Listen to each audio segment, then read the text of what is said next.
मुंबईतील वरई नाक्याची हा आपण दृश्य पाहतोय।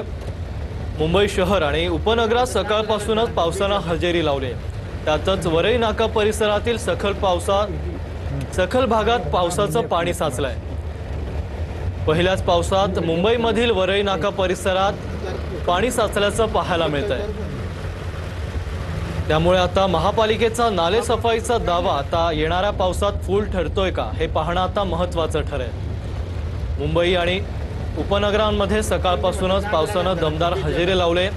या पावसामध्ये वरई नाका परिसरात पाणी साचल्याचं दृश्य आपण पाहतोय।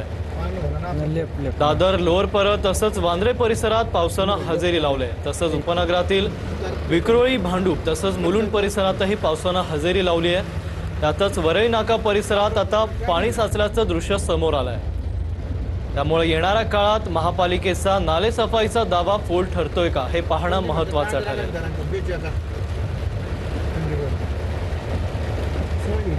पहिल्याच पावसात नागरिकांची तारांबळ उडाली आहे।